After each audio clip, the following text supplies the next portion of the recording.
నమస్కారం ఘంటారావానికి స్వాగతం ముందుగా ప్రధాన అంశాలు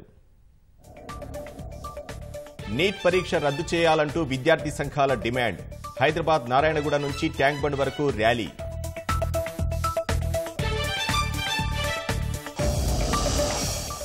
ఎన్టీఏ రద్దు చేయాలని భారాస డిమాండ్ రాజ్భవన్ ముట్టడిని అడ్డుకున్న పోలీసులు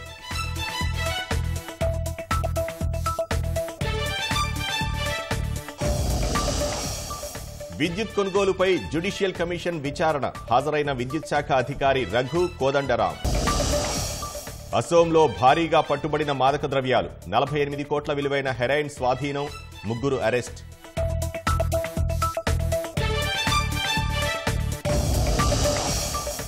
బెంగాల్లో శరవేగంగా జరుగుతున్న ట్రాక్ పునరుద్ధరణ పనులు ఓ ట్రాక్ నుంచి కొనసాగుతున్న రైళ్ల రాకపోకలు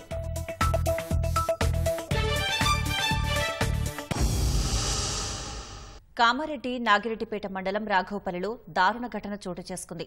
నాగయ్య అనే వ్యక్తిపై 2 యువకులు దాడి చేసి గొంతు కోశారు. దివ్యాంగురాలైన నాగయ్య కుమార్తెపై గతంలో యువకులు అత్యాచారం చేశారు. ఈ కేసులో జైలుకు వెళ్లి ఇటీవల బెయిల్పై బయటకు వచ్చిన 4 యువకులు నాగయ్యపై కోపంతో హత్యాయత్నానికి పాల్పడ్డారు. ఎల్లారెడ్డి ఆసుపత్రిలో చికిత్స అందిస్తున్నారు.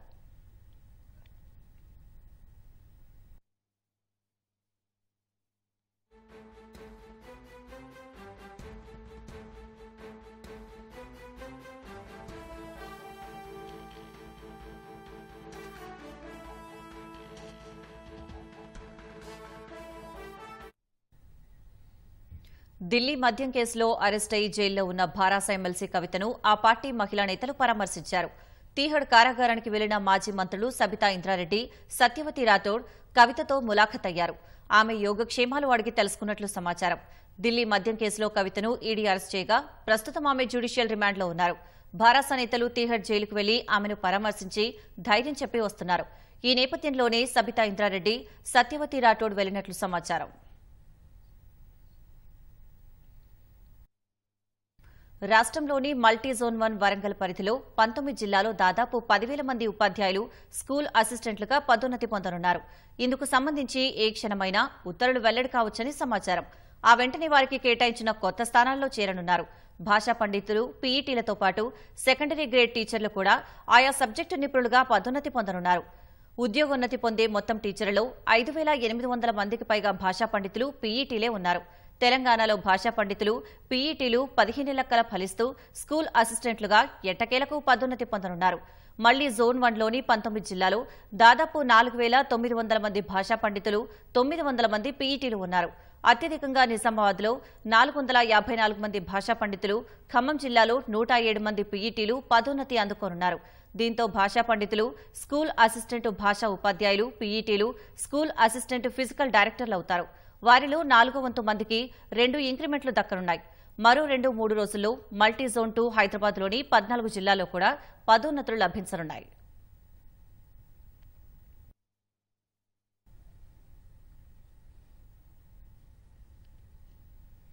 భవిష్యత్తు కార్యాచరణపై చర్చించేందుకు భారత రాష్ట్ర సమితి త్వరలో విస్తృత స్థాయి సమావేశం నిర్వహించనుంది.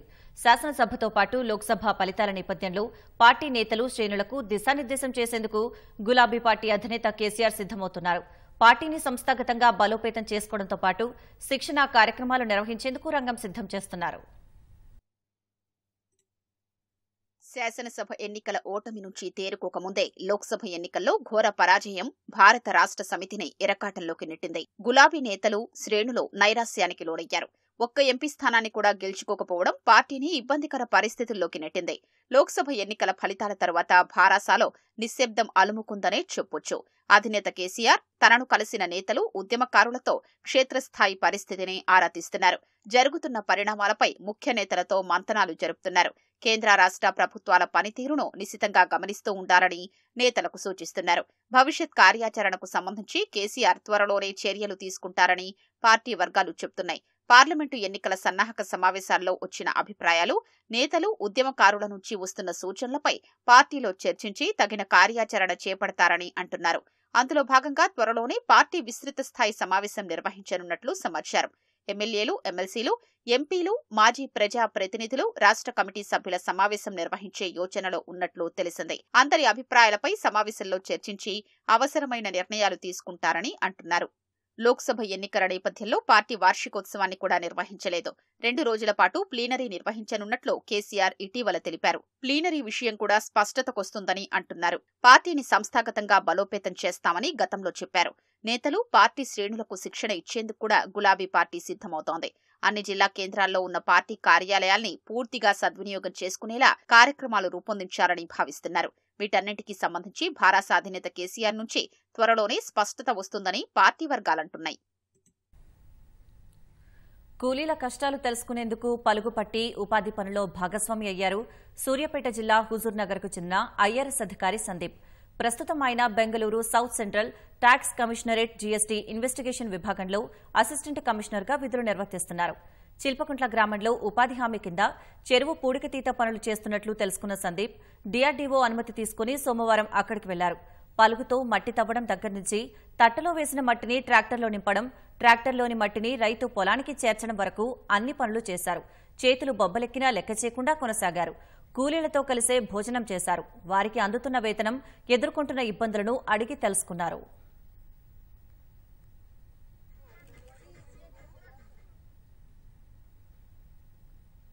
అసోంలోని 2 వేర్వేరు ప్రాంతాల్లో పోలీసులు చేపట్టిన తనిఖీల్లో భారీగా మాదక ద్రవ్యాలు లభ్యమయ్యాయి. డ్రగ్స్ తరలిస్తున్నారన్న సమాచారంతో శివసాగర్, కర్బీ అంగ్లాంగ్ జిల్లాలోని పలు ప్రాంతాల్లో పోలీసులు తనిఖీలు నిర్వహించారు. సోదాల్లో 48 కోట్ల రూపాయల విలువైన హెరాయిన్ చిక్కింది. 3 వ్యక్తుల్ని పోలీసులు అదుపులోకి తీసుకున్నారు. ఇందులో 2 నిందితులు 4.6 కిలోల బరువున్న హెరాయిన్ను 399 సబ్బు డబ్బాలో తరలించేందుకు యత్నిస్తున్నారని పోలీసులు తెలిపారు. వారిని అరెస్ట్ చేసి వాహనం, మాదక ద్రవ్యాలను స్వాధీనం చేసుకున్నట్టు చెప్పారు. మరో నిందితుడు కవర్లో డ్రగ్స్ తరలించేందుకు యత్నించాడని 2 వ్యక్తులిచ్చిన సమాచారంతో అదుపులోకి తీసుకున్నట్టు వివరించారు.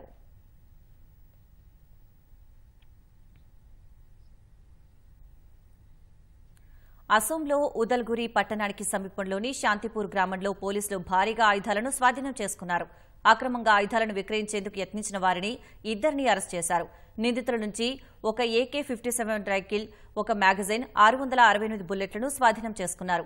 నిందితులను, ఈ ఆయుధాలను శాంతిపూర్ గ్రామంలోని ఓ ఇంట్లో దాచినట్టు పోలీసులు తెలిపారు. కేసు నమోదు చేసి విచారణ చేస్తున్నట్టు చెప్పారు.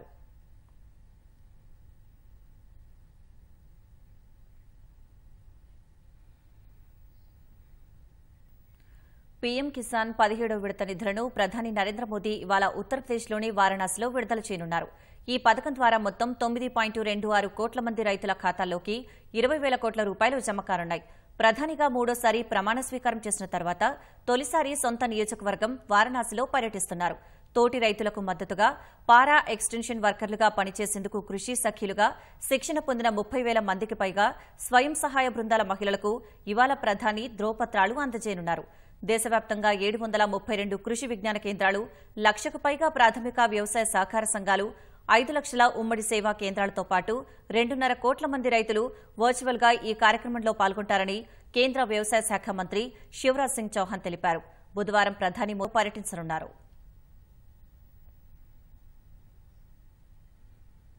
దేశంలో తొలిసారి లోక్సభ స్పీకర్ కోసం ఎన్నిక జరిగే అవకాశాలు కనిపిస్తున్నాయి. తాజా సార్వత్రిక ఎన్నికల్లో లోక్సభలో బలం పెంచుకున్న విపక్ష పార్టీలు స్పీకర్ ఎన్నికపై కన్నేశాయి. తమకు డిప్యూటీ స్పీకర్ పదవి ఇవ్వకుంటే స్పీకర్ ఎన్నిక నిర్వహించాలనే డిమాండ్ను తెరపైకి తెస్తున్నాయి. ఫలితంగా దశాబ్దాలుగా ఏకాభిప్రాయంతోనే జరుగుతున్న లోక్సభ స్పీకర్ ఎన్నిక సంప్రదాయానికి తెరపడే అవకాశాలు కనిపిస్తున్నాయి. 18వ లోక్సభ తొలి సమావేశాలు ఈ నెల 24న ప్రారంభం కానున్నాయి. ఈ సమావేశాల్లో సభ్యుల ప్రమాణ స్వీకారం, స్పీకర్ ఎన్నిక ఉంటుంది. 26న ప్రధాని మోదీ స్పీకర్ ఎన్నికకు సంబంధించిన తీర్మానాన్ని ప్రవేశపెట్టనున్నారు. అయితే తాజా ఎన్నికల్లో 233 స్థానాల్లో గెలుపొందిన విపక్ష ఇండియా కూటమి డిప్యూటీ స్పీకర్ పదవి కావాలని డిమాండ్ చేస్తోంది. విపక్ష ఎంపీని ఉపసభాపతిగా అంగీకరించుకుంటే స్పీకర్ పదవికి ఎన్నిక నిర్వహించాలని ప్రభుత్వంపై ఒత్తిడి తెస్తామని ఓ కాంగ్రెస్ సీనియర్ నేత పేర్కొన్నారు. ఒకవేళ అదే జరిగితే స్వతంత్ర భారత చరిత్రలో తొలిసారిగా స్పీకర్ ఎన్నికకు శ్రీకారం చుట్టినట్లవుతుంది.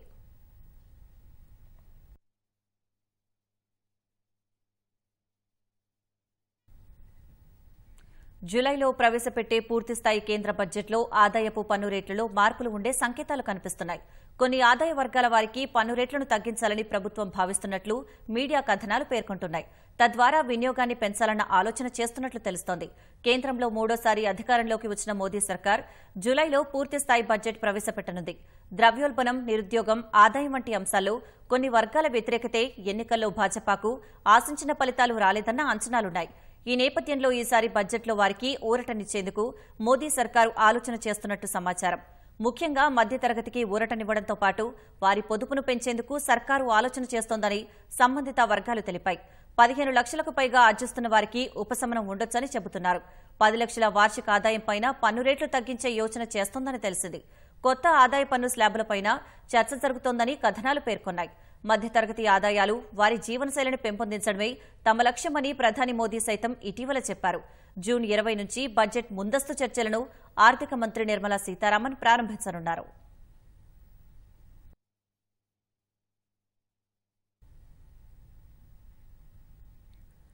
కవచ్ రైల్వేకు ఓ రక్షణ కవచం. ఒడిశాలోని బాలాసోర్ రైలు ప్రమాదం సమయంలో కవచ్ గురించి చాలా మందికి తెలిసింది. ఒకే లైన్లో 2 రైళ్లు ప్రయాణించిన సమయంలో అవి ఢీకొట్టుకోకుండా ఉండేందుకు స్వదేశీ పరిజ్ఞానంతో ఈ కవచ్ వ్యవస్థను భారతీయ రైల్వే రూపొందించింది. తాజాగా డార్జిలింగ్లో 2 రైళ్లు ఢీకొన్న వేళ ఆ ట్రాక్లపై కవచ్ అందుబాటులో లేదని తెలిసింది. కవచ్ అందుబాటులో ఉంటే డార్జిలింగ్ రైలు ప్రమాదం జరగకుండా ఉండేదా? అసలేంటి కవచ్, అది ఎలా పనిచేస్తుందన్న విషయాలను ఈ కథనంలో చూద్దాం. పశ్చిమ బెంగాల్ డార్జిలింగ్లో రైలు దుర్ఘటనకు కారణం సిగ్నల్ జంపింగేనని ప్రాథమికంగా నిర్ధారణ అయింది. కవచ్ రక్షణ వ్యవస్థ ఉంటే ఈ ప్రమాదం జరిగి ఉండేది కాదని మరోసారి దేశవ్యాప్తంగా చర్చ మొదలైంది.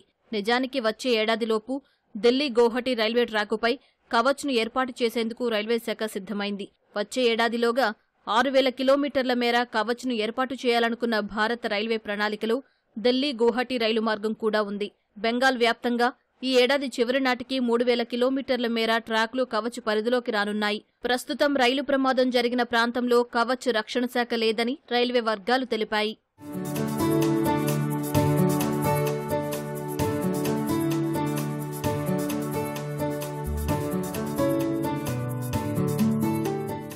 రైలు ప్రమాదాల నివారణకు భారతీయ రైల్వే ఆధ్వర్యంలోని research, design and standards organisation RDSO రూపొందించిన రక్షణ వ్యవస్థే కవచ్.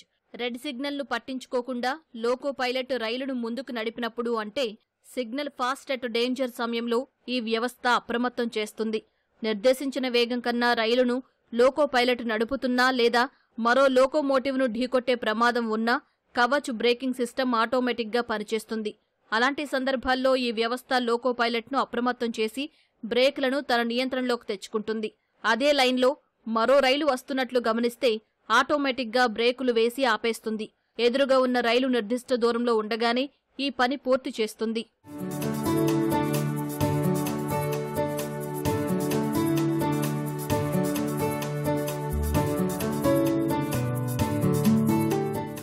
దట్టమైన పొగమంచు ఆవరించడం వంటి ప్రతికూల పరిస్థితుల్లో రైలు సాఫీగా, భద్రంగా నడవడానికి కవచ్ సహాయపడుతుంది.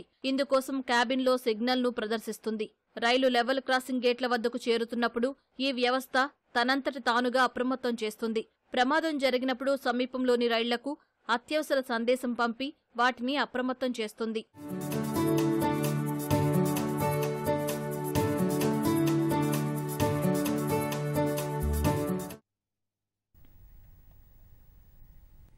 నీట్ అవకతవకలకు నిరసనగా NSUI వామపక్ష విద్యార్థి యువజన సంఘాలు హైదరాబాద్లో స్టూడెంట్ మార్చ్ నిర్వహించాయి. విద్యార్థులు పెద్ద ఎత్తున పాల్గొని నారాయణగూడ YMCA నుంచి హిమాయత్ నగర్ మీదుగా ట్యాంక్ బండ్ అంబేద్కర్ విగ్రహం వరకు ర్యాలీ చేపట్టారు.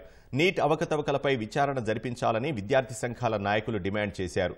వైద్య కళాశాలల్లో ప్రవేశాల కోసం నిర్వహించిన నీట్ UG ఫలితాలపై సుప్రీంకోర్టు సిట్టింగ్ జడ్జితో సమగ్ర విచారణ జరిపి దోషులపై చర్యలు తీసుకోవాలని కోరారు.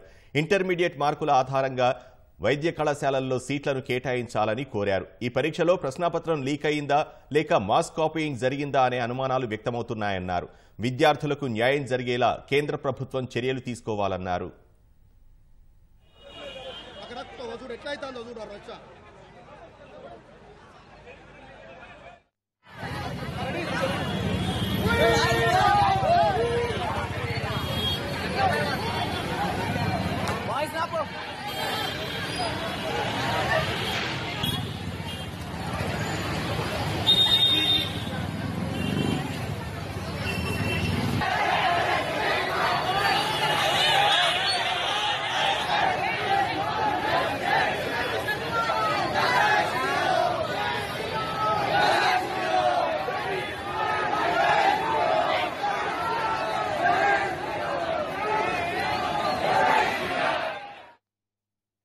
శాంటిటీ దెబ్బతిని 24 లక్షల మంది విద్యార్థులకి వాళ్ళ తల్లిదండ్రులకి భరోసా కోల్పోయారు కాబట్టి ఆ భరోసా కల్పించాల్సిన బాధ్యత నరేంద్ర మోడీ గారిపై ఉంది.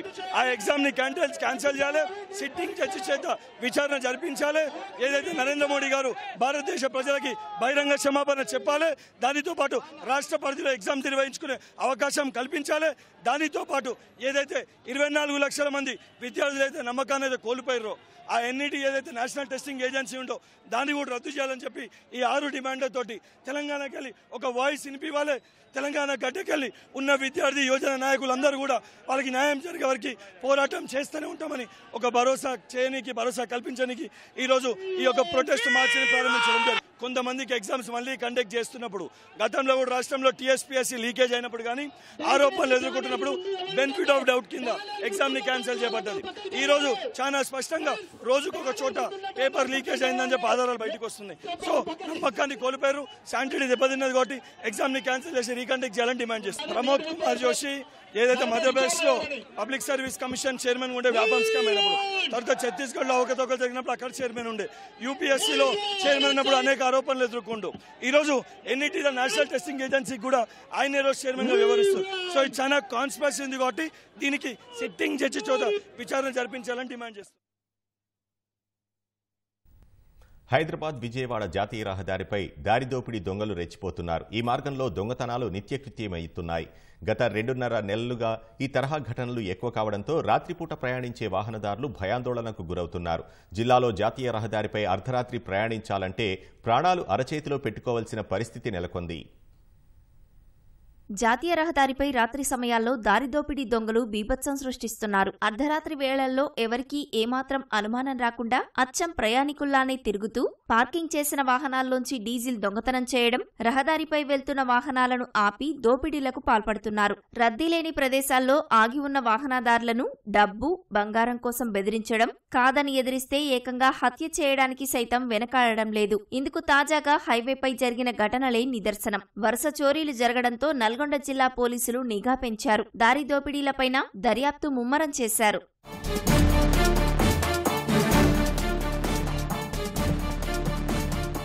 గత నెల 18న ఏపీ నుంచి సరుకును హైదరాబాద్లో దిగుమతి చేసి తిరిగి వెళ్తున్న క్రమంలో అలసిపోయి కట్టంగూరు మండలం ఎర్రసానిగూడెం వద్ద పార్కింగ్ స్థలంలో ఆపిన మినీ డీసీఎం డ్రైవర్ హత్యకు గురయ్యాడు. దుండగులు అతని కాళ్లను కట్టేసి గొంతు నులిమి దారుణంగా హత్య చేసి అవతలి వైపు రహదారి పక్కన పడేశారు. మే 19వ తేదీన అదే ప్రాంతంలో ఆగి ఉన్న లారీ నుంచి 250 లీటర్ల డీజిల్ను దొంగతనం చేశారు. 23వ తేదీన కట్టంగూరు మండలం ఐటిపాముల వద్ద మరో దొంగతనం చేశారు. 25వ తేదీన మిర్యాలగూడ మండలం వెంకటాద్రిపాలెంలో 20 లక్షల రూపాయల విలువ చేసే ఇనుము దోచుకెళ్లారు. 28వ తేదీన నకిరేకల్ పటేల్ నగర్లో ఓ ఇంట్లో 8 తులాల బంగారం ఎత్తుకుపోయారు. వరుస దొంగతనాలు జరగడంతో స్థానిక ప్రజలు బెంబేలెత్తిపోతున్నారు. రహదారిపై పెట్రోలింగ్ పెంచాలని కోరుతున్నారు. కొద్ది రోజుల నుండి జరుగుతున్నటువంటి దారి దోపిడులు, దొంగతనాలు విపరీతంగా పెరిగిపోయి ప్రయాణికులు, మహిళలు ముఖ్యంగా తీవ్ర ఇబ్బందులకు గురవుతున్నారు. పోలీసులు దృష్టి పెట్టి ఈ సమస్య మీద పెట్రోలింగ్ ఏర్పాటు చేసి దొంగతనాలను అరికట్టాలని చెప్పి మనవి చేస్తున్నాం.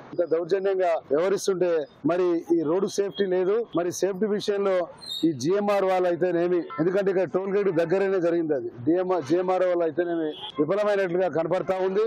మరి ప్రజలకు రక్షణ లేదు. రహదారి పడిపోతే మరి ఎక్కడ నిద్ర వస్తే ఆగే పరిస్థితి లేదు. మరి నిద్ర వచ్చినా కూడా అలాగే డ్రైవ్ చేసుకుంటూ పోయే పరిస్థితి, ప్రమాదాలకు గురవుతారు. కాబట్టి దయచేసి పోలీసు వ్యవస్థ ఎవరైతే ఉన్నారో మరి రోడ్డు వెంట ఇలాంటి సంఘటనలు జరగకుండా వాళ్ళు బాధ్యత తీసుకొని చేస్తే బాగుంటది. ఈ నెల 3వ తేదీన అద్దంకి నార్కెట్పల్లి రహదారిపై ఉన్న ఓ షోరూంలో దుండగులు 3,77,000 దోచుకెళ్లారు. ఈ నెల 9న తెల్లవారుజామున ఏపీ నుంచి హైదరాబాద్ వెళుతున్న తూర్పుగోదావరి జిల్లావాసులు ప్రయాణంలో అలసిపోయి చిట్యాల మండలం పెద్దకాపర్తి వద్ద సర్వీసు రోడ్డులో కారు ఆపారు. అందులో నిద్రిస్తున్న వారిపై 2 దుండగులు బైక్పై వచ్చి దాడి చేశారు. ప్రయాణికుల దగ్గర ఉన్న సుమారు 10 తులాల మేర బంగారాన్ని అపహరించారు. అమ్మ అవతల నుంచి వస్తున్నా, కల్లూరు నుంచి లోడ్ వేసుకొని వస్తున్నా. నా పేరు జేఎల్ఎస్. లోడ్ వేసుకొని వస్తుంటే టైలెట్ వస్తుంటే ఏపీ లింగోటం దగ్గర ఆగి టైలెట్ వస్తుంటే వెనక నుంచి పట్టుకొని ఒకేసారి 2 కాళ్ళు పట్టుకొని ఎత్తేసి మీద ఎమ్మటే వైర్ పెట్టి లేవకుండా వైర్ పెట్టి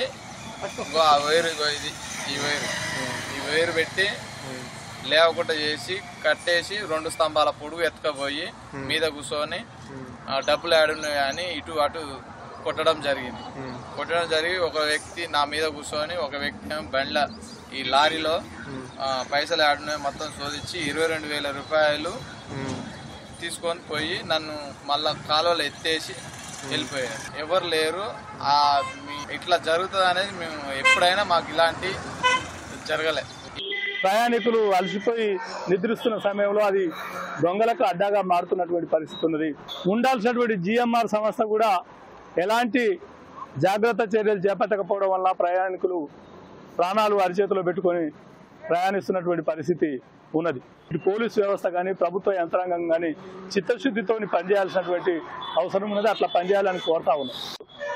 నేను లారీ డ్రైవర్ని. విజయవాడ హైదరాబాద్ జాతీయ రహదారి పైన నిత్యం దొంగతనాలు, పెట్రోల్ దొంగతనాలు, డీజిల్ దొంగతనాలు మరియు బ్యాటరీ దొంగతనాలు జరుగుతున్నాయి. లారీ డ్రైవరు దూరం నుంచి ప్రయాణం చేసుకుంటూ వచ్చి విశ్రాంతి తీసుకోవడానికి ఎక్కడన్నా పడుకుందామని అనుకుంటే విశ్రాంతి భవనాలు లేవు, పార్కింగులు లేవు.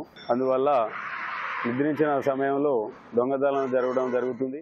జాతీయ రహదారిపై దారి దోపిడీలు, దొంగతనాలను ఛాలెంజ్ గా తీసుకున్న పోలీసులు దర్యాప్తును ముమ్మరం చేశారు. ఇప్పటికే కొన్ని ఆధారాలు సేకరించారు. నిందితులు ఉపయోగించిన బైకులు, దోపిడీలు చేసే విధానం ప్రకారం ఒక అంచనాకి వచ్చారు. దొంగతనాల్లో ఆరితేరిన ముఠా ఇతర ప్రాంతాల నుంచి వచ్చి దొంగతనాలు చేస్తున్నట్లు నిర్ణయానికి వచ్చారు. దారి దోపిడీలు, దొంగతనాలు నివారణకు అన్ని చర్యలు తీసుకున్నామని ఎస్పీ చందనాదీప్తి తెలిపారు. జాతీయ రహదారిపై ఇటీవల జరిగిన నేరాలు బయటి ముఠా పనులుగా గుర్తించామన్నారు. క్లూస్ టీం ఆధారంగా వివరాలు సేకరించామని 4-5 రోజుల్లో అన్ని వివరాలు బయటకు వస్తాయన్నారు. మేము చాలా ముమ్మరంగా ఈ ఇన్వెస్టిగేషన్ స్టార్ట్ చేసి ఇంకా ఎక్కువ ఆధారాలు సేకరించే ప్రయత్నంలో ఉండగానే మనకు తెలిసింది ఏంటంటే same type of MO use చేసి చౌటుప్పల్లో కూడా టోల్గేట్ సరిహద్దులు, టోల్గేట్ కి అటు ఇటు 2 offenses జరిగాయి.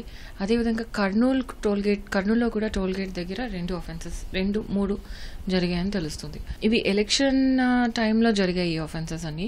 అంటే ఎలక్షన్ కోడ్ ఉన్న సమయంలో ఈ టైంలో పోలీస్ వాళ్ళు బిజీ ఉంటారని ఈ థీవ్స్కి తెలుసు కనుక వాళ్ళు కూడా ఈ హైవేని ఎంచుకుని ఈ విధంగా చేశారని తెలుస్తుంది. ఇప్పటి వరకు రిపోర్ట్ అయిన కేసెస్ పరంగా చూసుకుంటే ఒక మర్డర్ అయితే జరిగింది.